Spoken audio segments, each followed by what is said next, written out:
Anthony Grassi here for College.town at the 2026 NCAA Convention. Happy to sit down with PSAC Commissioner Steve Murray.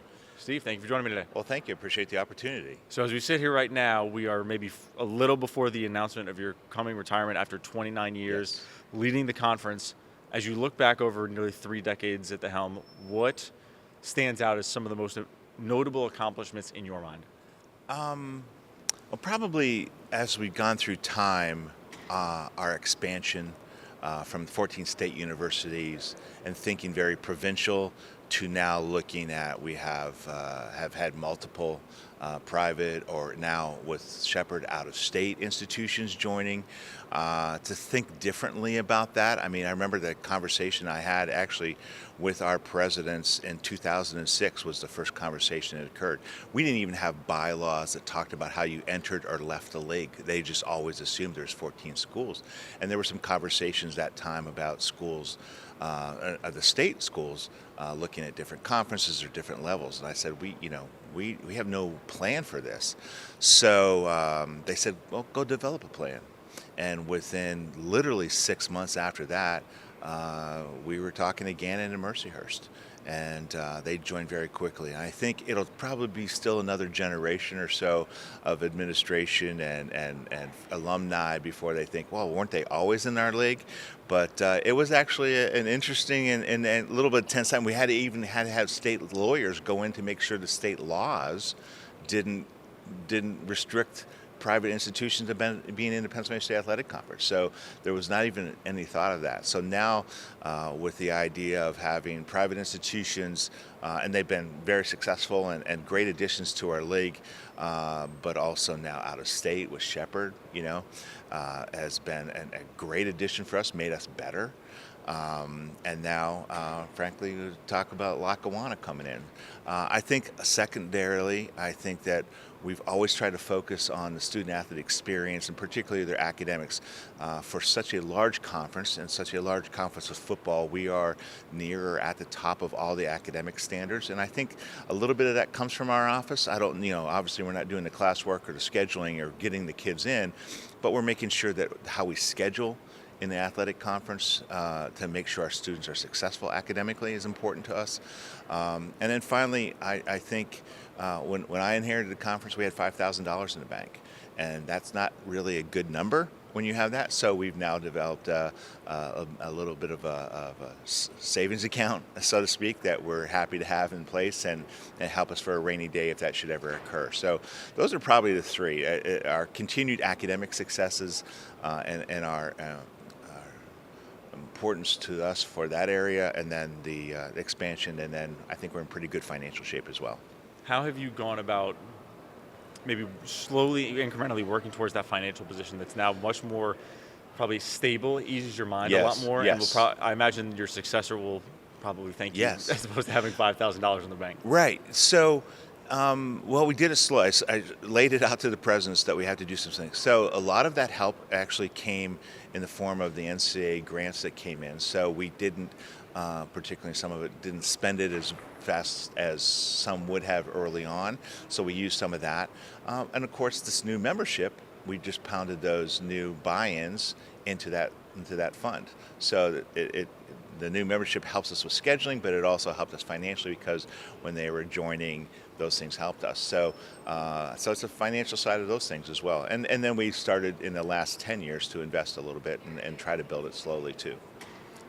For your successor, yes, what advice would you give to them, given you've got a whole bunch of experience leading this league, the relationships across all of your members, but also where we sit here right now? There's a lot of change potentially happening. Right.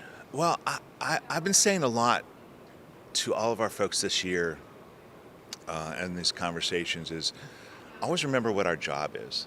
Our job is to make sure student athletes come to our campuses, have a good experience, get a skill set that other students aren't going to have because of leadership, time management, those kind of things, and to help them get jobs. I mean, even down to the coach on the tennis team, that's their job, is to help a kid get a job.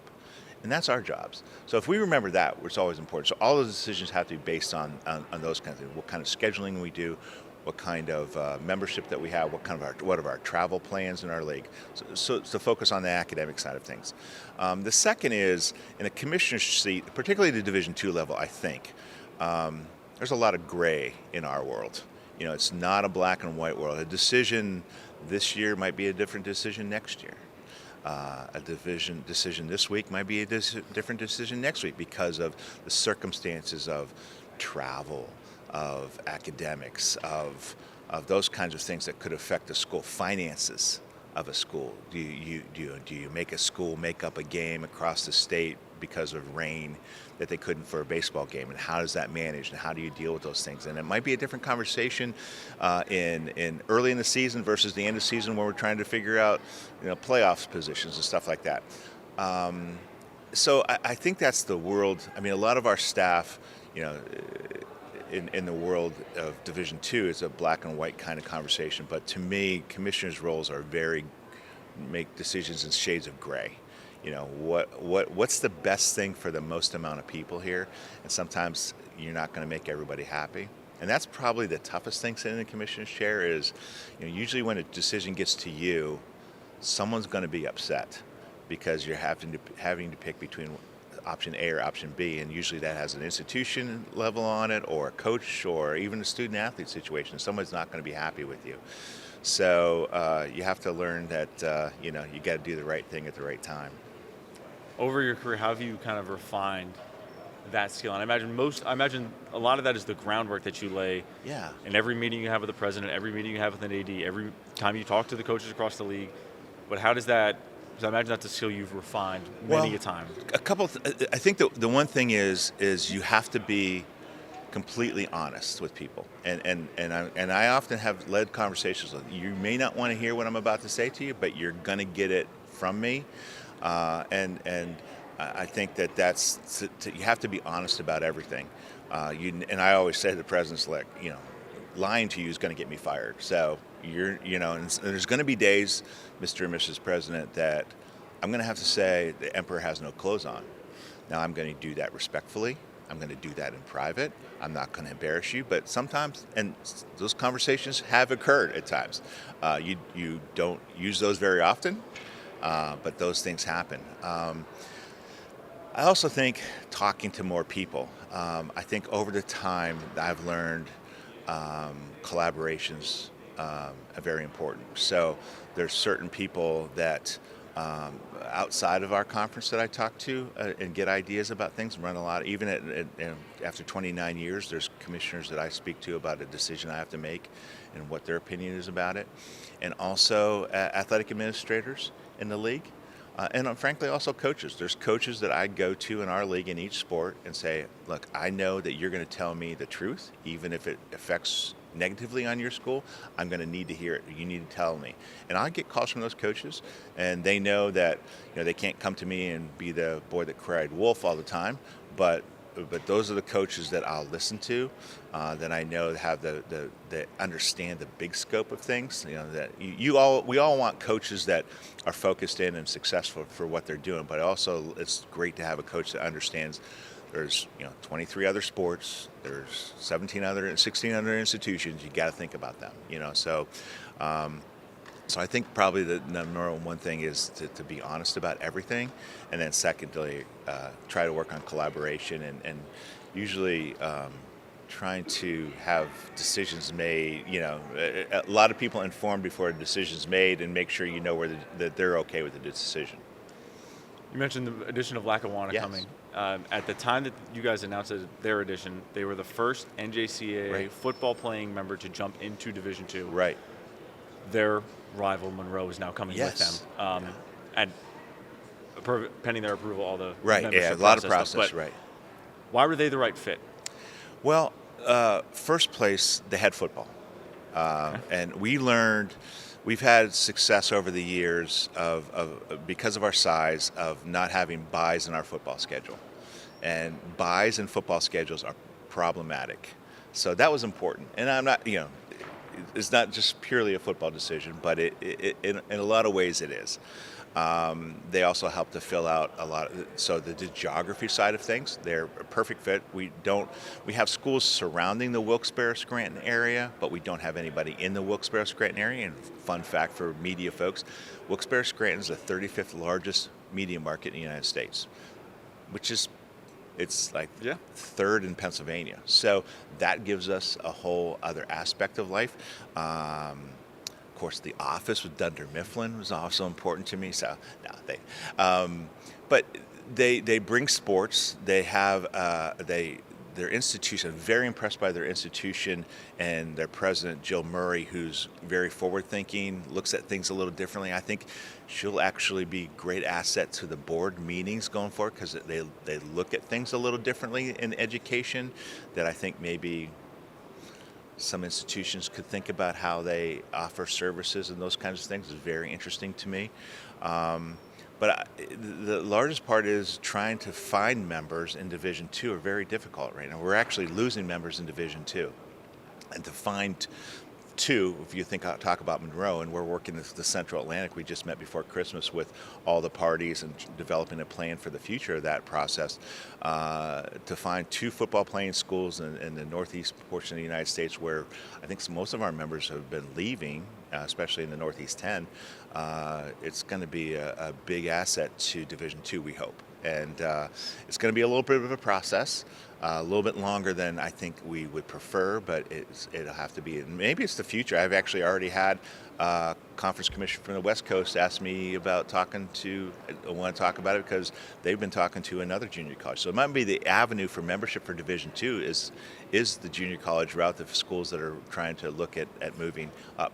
Now, the other aspect of it is both Monroe and Lackawanna have four-year degree granting institutions. Mm-hmm. They just choose to play athletics at the two level, and they also have master's programs. So they are a very large academic institution. So, and frankly, looking at their debit and ledger books, they're in pretty good financial shape too, which can't be said for every institution in the country. So I think they're going to be a great asset to us. I really like their geography for us, and it'll make a lot of sense for us, I think.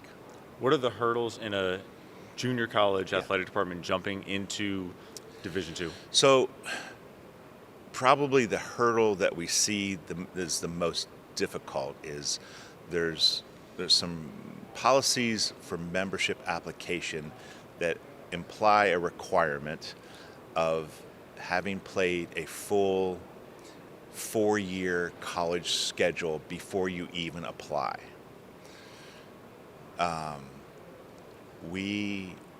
So that's a very difficult thing to do. Mm-hmm. We think the rules were written at the time, and fortunately Dan Mara, the Central Atlantic Commissioner, was on the membership committee at the time those rules were written. So he said, I remember the conversations, nobody even thought about this model of happening. It was mostly 3-2 mm-hmm. NAI. So what we're both doing is giving them, they're going to play in our leagues before they even apply. So we're not putting the onus on those institutions, but we're going to be applying during the first year of that process. So we're hoping that the committee will say, oh, this is a little bit unique from what we really thought was going to work. These folks already have scheduled out, these schools have already playing as league members for all practical purposes in those conferences. Let's let that process start essentially a year earlier. If it doesn't happen that way, it doesn't happen that way. We're hopeful that we can convince them that's a good thing. Both meet financial aid requirements already. That's not going to be a problem for either one of them. Staffing, frankly, I've been in Lackawanna. Lackawanna's got more staffing situations than some of my member institutions. Facilities are a little bit interesting at Lackawanna. They have indoor facilities with themselves. Outdoor, they have contracts with the city of Scranton, which, frankly, their football stadium will probably arguably be the first or second best in our league. Then they have baseball and softball. They have long-term contracts with those, and they're very nice facilities as well. City of Scranton has, it's all built into complexes a block away from Lackawanna's campus. So I think it'll work out. I mean, I have no doubt that Division II right now it's might have been a different conversation 20 years ago, 15 years ago, but I think now, it's the right time, and I hope that the folks involved in that process at the NCAA look at it as an opportunity for the association and the division than a hurdle. What are some of the, as you have conversations with Dan at the CACC, with people on the West Coast, there's junior colleges all over the place. Right. Is there a limit to how many junior colleges you think can make the jump, given the right number of members for Division II, given the number of conferences, the ideal member size that they would all want to have? So, I'm under the understanding. So there's 23 Division II conferences right now. We know we could have 24, but I believe the budget for Division II is kind of built for like 26 conferences. So, that's how the distributions that occur. So we have room to grow. We thought when all of this was a membership issue in Division II was occurring 15 years ago, 20 years ago, that the NAIA would come over. Well, in the last, 15 years, like only 3 NAIA schools have joined. So that's not a problem. And early on, maybe we're getting 6 or 7 to 10 members, but now it's really slow to trickle. So I think a little bit of it is timing. What's occurring at the right time, are we going to be at the right time, in the right place? Having 2 good actually doing it at the same time, I feel much better about it. I think, when Dan called me that, when Monroe had approached them at the Central Atlantic, and I'm like, wow, this is going to be great because we can work this path together. They're almost identical institutions. This is going to work out very well. So we're doing our homework. Those schools are doing their homework. They are working hard at it. And then full commitment from their administration. Our presidents are excited about the opportunity, and that it's a new face in the room and a different idea. So we'll see how that goes. I want to transition to the strategic plan you guys rolled out this past year, Yes. of being with the mission or part of the mission being a model Division II athletic conference. Right. In your eyes, what does that look like? Well, I think, like we've talked about already, is how important at the Division II level academics is. And we talk a lot about balance in Division II, and it's hard for student athletes, but the reality is, very, very, very, very few of our members are going to play professionally. So we've got to instill upon them academic processes and the importance of their getting their degree. And I think a Division II conference builds itself around, a model one builds itself around that. So that's why, much to the chagrin to some of our sports, we don't cross over very much in our divisional play. Short trips. I mean, there's literally, you could be in the PSAC, play a conference schedule, and maybe never have to spend the night. Now, some of them do because of the advantages of that, But when you take our travel compared to conferences around the rest of the country, it's nothing. I think the worst divisional trip in our league's 4 hours. That's nothing in compared to some other places. So we're putting those kids, we're letting them stay in classes maybe morning a little bit longer. Then they'd have to travel for a baseball game or something like that. We're getting back in their beds in the evening. We're saving money on travel costs. So those are things that we can do as a league, controlling scheduling, the size of it, and the academic side of things. I also think championship opportunities are as important. So we've added 2 championships since I've been there. We already were a large conference anyway, but we've added the indoor track and women's golf. We'll be talking seriously in the spring here already about acrobatics and tumbling, as well as women's wrestling, and flag football conversations starting to kick up. So there's going to be 2 or 3. Women's wrestling is probably no more than a year away for us. Besides, we'll have 4 or 5 schools, I think, and then in our surrounding area, we'll be able to bring associate memberships. And Pennsylvania, if you don't know wrestling, Yep. You're not allowed to be a Pennsylvania citizen. So there's that. The other side of the coin is the academic side and how we schedule, but it's also making sure that the finances are there, that we're not asking schools to spend exorbitant amounts of money on things that are frivolous and crazy. big conversation probably going to be in occur in this spring is whether we allow player to coach to player in football, which is for our schools an extra $15,000 probably to make football helmets coach to be able to talk to their quarterback. You know, and I understand it's the evolution, but it's really necessary, and we can have those conversations. You know, is it more important maybe to pay $15,000 and spread it among all of our officials so we have maybe better officiating and better training for officials? That might be a better use than the $15,000 so the coach can talk to the quarterback in a game. So I think that's a little bit of the model. I think it's also shared governance. I'm very proud of the processes that we have. Sometimes it's a little bureaucratic, but we have a very involved organization. We have something called an advisory council that looks at all the proposals that would go eventually to the presidents, and it allows all of our constituent groups to have input before the presidents see it, so that it's not solely an AD to president process. There's a lot more people involved in that process. I think that's important for our league. I think we make good decisions because of that, and sound decisions. We don't necessarily always play to the lowest common denominator in the room, nor the highest common denominator. We look at what's best for the most institutions in the room. How do you view maybe the push among some, maybe mostly football playing members in Division II, of the change or the position around regionalization as part of the membership survey that came out, or that was done at the beginning of last year, that came out, I guess, last spring, early summer? The feelings around regionalization, or the support for it, fell among ADs, presidents, commissioners. Curious what your read on that is. Well, I think everybody ideally would love, yes, would we all love a national bracketing in all of our sports? Yes, we would. The question is, can you afford it? My concern about national selections are, I don't want a soccer team in East Stroudsburg feeling the need to have to play a team in Florida or a team in Texas in the regular season in order to get ranked nationally and get selected nationally.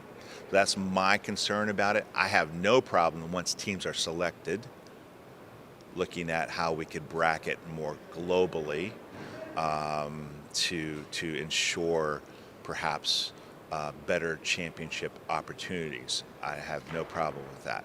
Now, how's that cost? So in the northeast portion of the country, in the two regions, East and Atlantic, I don't know that in any sport there's been a charter or plane fares needed for any NCAA championships. So we're saving the Division II a lot of money in the north. We're just doing bus travel. We're not doing charters or plane fares. Now, how does Division II manage that bracketing? I don't know. My concern is I don't want the pressure on any institution to feel like they've got to schedule national. Like the Big Ten wants to play the Southeast Conference early on in the season so they can figure out who gets ranked and gets the college football playoff. I worry about that process.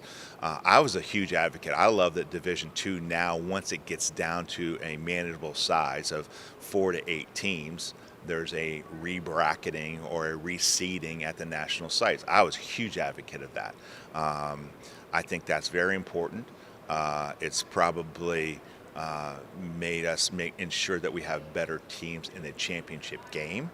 Everybody still had the opportunity to get there equally across the country. A kid in Franklin Pierce up in New Hampshire has the same opportunity to get to the football championship as a kid in Texas.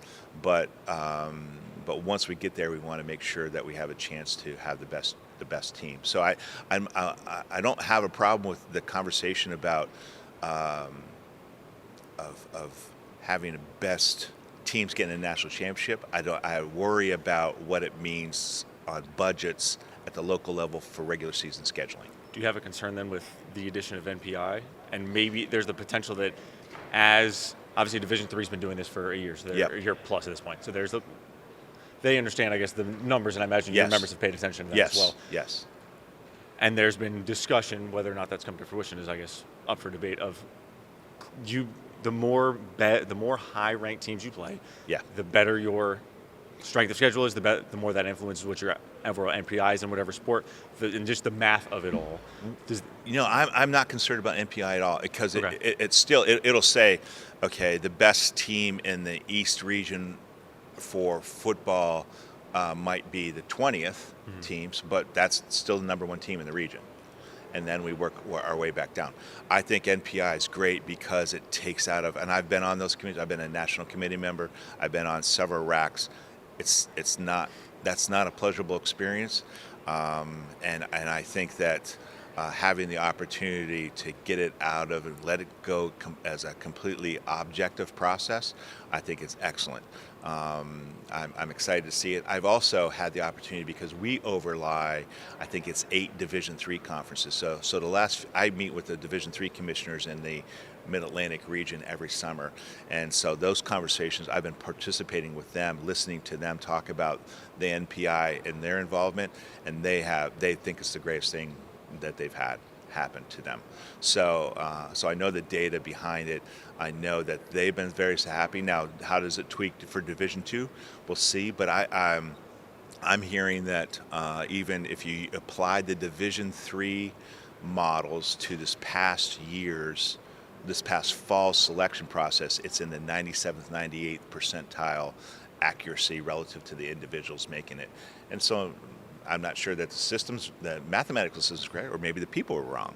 So we don't know that.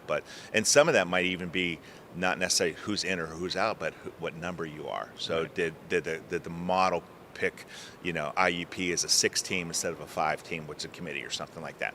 I mean, and frankly, how do we know that the system we have been using is accurate?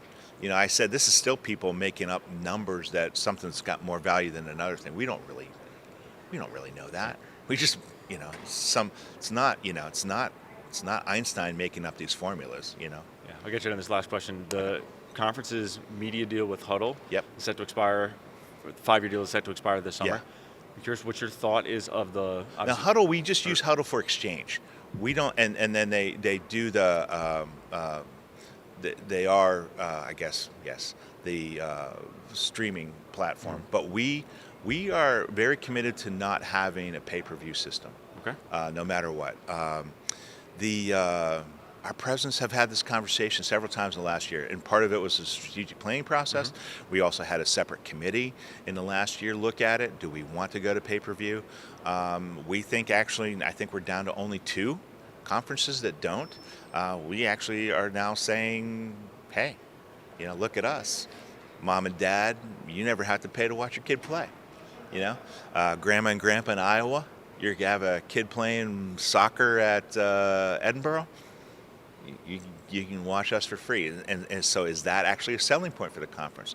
Yes, there's money involved, but there's also a lot of commitment an infrastructure that I think our presidents worry about a little bit for their systems. So, right now, if it's pay-per-view, and that basketball game's late starting because a student didn't show up to turn the cameras on, we get yelled at. If not, then we've got to fix it. So right now it's like, oops, sorry, it was free anyhow. So that's how it goes.